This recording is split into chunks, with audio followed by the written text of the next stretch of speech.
Okay, now, reading twice just helps you understand more and more and more. Okay, you get what Mr. Jimenez is trying to do. So now what we need to do is some work around analysis by citing text evidence. So I have two examples for you. Okay, so I'm going to read the top of page 24, and you can listen or follow. So go to page 24 in your book. Okay, and the reason I'm reading the top of 24, oops, we got different books. I'm going to read to you so that you know where my work is coming from, okay? So, you may not be able to follow along. I'm on the second or third page of the chapter entitled Miracle in Tent City. It says, even though Mama was always tired from all the work she did, she made sure everything was ready for the new baby. She asked Papa to seal the base of the tent by piling extra dirt about 6 inches high all around it outside, so that the animals, especially snakes, could not crawl underneath at night. So I want you to picture the tent. We have Papa putting dirt around it to make a boundary so that no animals come in that tent when everybody's sleeping. When Papa had finished, Mama pleaded with him to build the floor. He agreed, and every evening after he came home from work, he sent Roberto and me to the city dump to look for discarded lumber to build a floor inside our tent. Okay, so this is the part where Mama wants to improve the tent. Put dirt around the outside, prevent the animals from coming in. Also, let's build the floor. All right, the baby's coming. So, here's question 1 in black. Here's question 2. This is my model for your work. Okay? So we'll do these two, and then you'll start your work. All right? So the question 1 is, where did the floor of the tent come from, or where was it purchased? Okay? That's question 1. We have to write what the text says to answer our question as we think about it. So here's my answer. The floor of the tent was not purchased. So here's it. Where was it purchased? It was not purchased.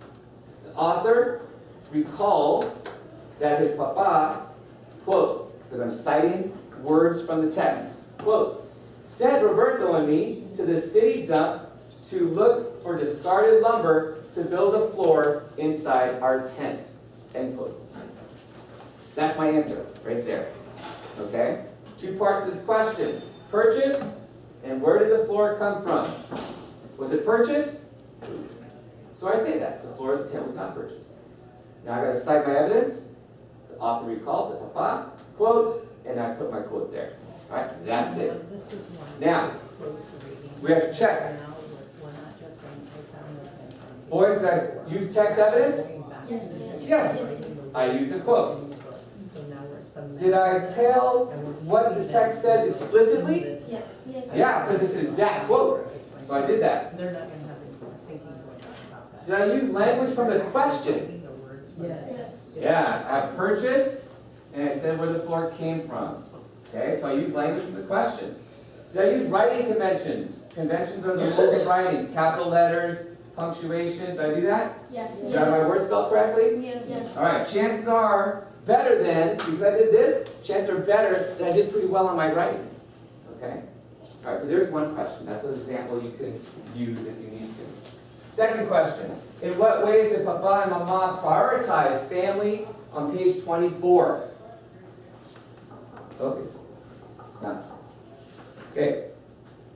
Did you hear when I read page 24 in my book, the word prioritize? Does anybody recall, did I use the word prioritize? No. So this question is going to be one where I have to infer. I did not read the word prioritize in the book. So we're going to have to infer, or to think. So, on page 24. On page 24, the author writes, even though Mama was always tired from all the work she did, She made sure everything was ready for the new baby, end quote.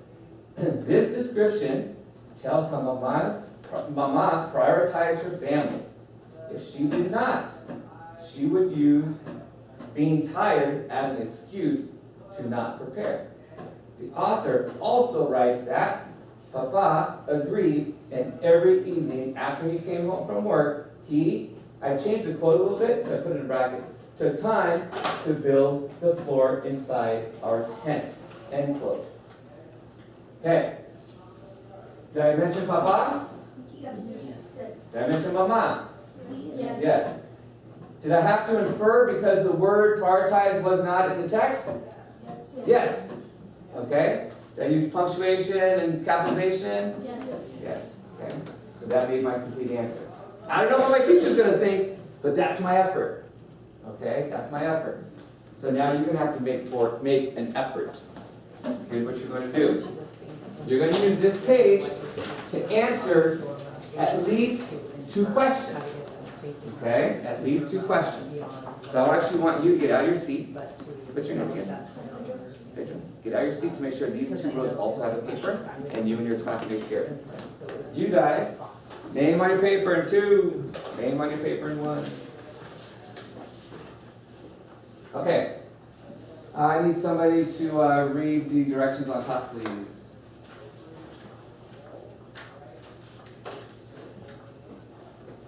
Only half of you are willing to read? Come on.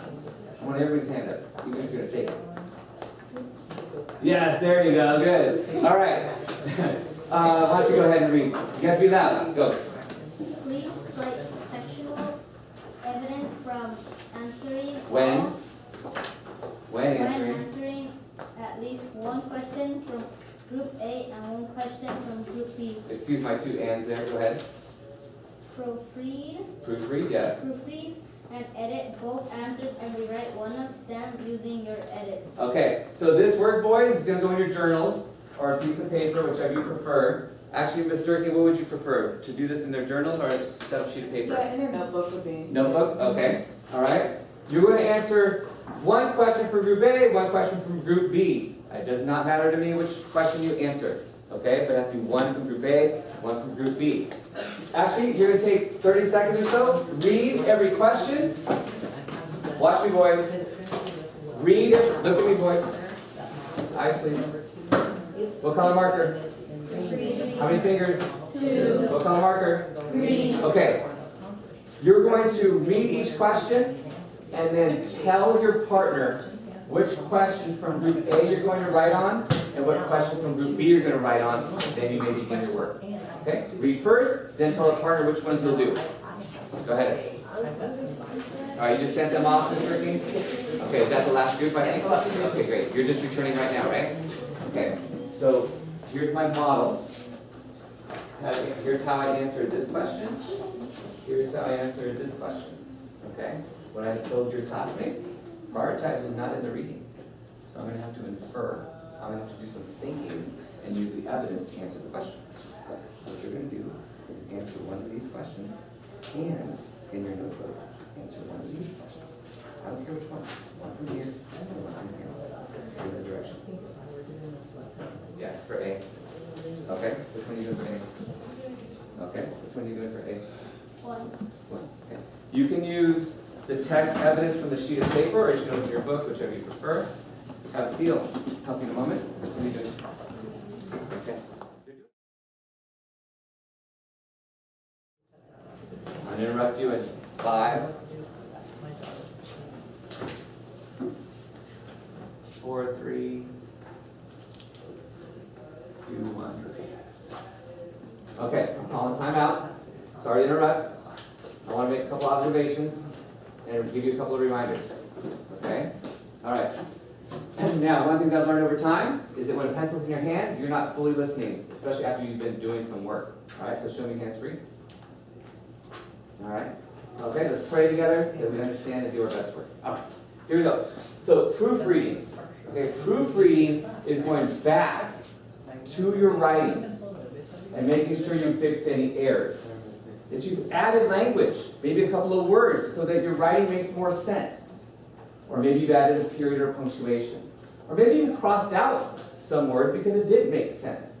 So proofreading is going back to improve your writing. Okay, make corrections and improve your writing. Couple of observations. You all can be focused when you are comfortable. When you're like, hey, I got this. I'm all right.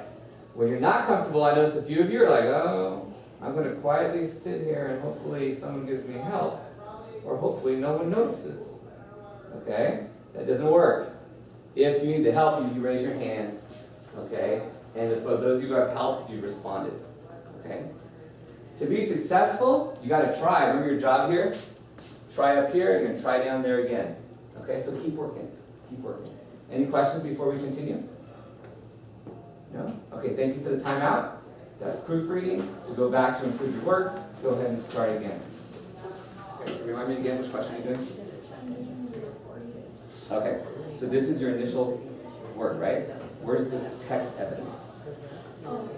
Okay, so that's why I have my answers here, right? So I have to have a sentence that introduces some sort of quote from the text that proves that the tent was not purchased, or I can tell where it was from.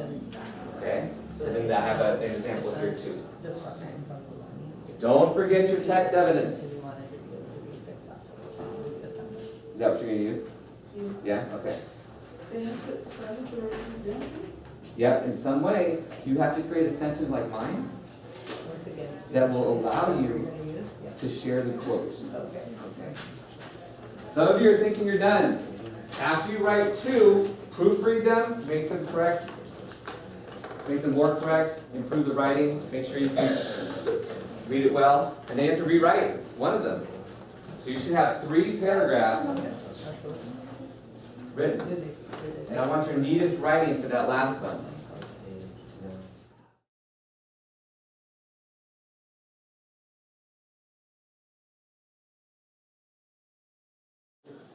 One of the things that we talked about previously that I wanted to show in some way here was that you're teaching the standards, you're teaching the skills that allow them to do whatever they need to do later, right? Including finish the circuit if you want to. But right now what I'm learning is they don't know how to do it close. So we're going to teach that. Not once, not twice, but often and as frequently as they need it. These are not fully closed. They're summarizing close. They're putting the quote without close. they don't know that structure. So that's something you have to teach, independent of chapter 10 stuff, chapter 11 stuff, whatever it is. Now you can move along and say that we're practicing the quote for chapter 11. We're practicing the quote again for chapter 14. But the skills is what counts. The other thing I'm discovering is not enough to know what proofreading is. Right? How to do that with your own work. You might know how to do it on a ditto when it's with a sentence, right? How to proofread that sentence, how to apply it to their own writing. Still not comfortable yet. So for this particular standard, a lot of work to do. You're not going to teach it all in 1 or 2 days. You're going to teach it 1 or 2 days, come back to it, spiral back a month from now, and that's something you did. But it's also something that can be supported across the board in science and social. Oh yeah, right, that's true. All right, boys. Looks like time's up just about. Okay? So, paper inside your notebook, close the notebook, pencil on top. And let me just say, as you do that, thank you for your work. Thank you for letting me contribute to your lesson. And finally, as we walk out, without walking out though, just back to your partner real quick, partner A first. What was one thing that was helpful to learning how to use text evidence? What was one thing that was useful? What was one thing that was interesting about citing text evidence? Partner A, go. Partner B, and then we're out. Your homework tonight, boys. Last thing, then you go off to recess. Your homework tonight is to work on this assignment and either complete it or work on it for 20 minutes. Okay, so work on it for 20 minutes. If you're done, great. If you're not done, fine. But you're going to work for these 20 minutes. If you have to work to complete it and it takes less than 20 minutes, that's fine too. Okay? But this assignment gets completed, no more than 20 minutes of work. Thank you for your time. See you later.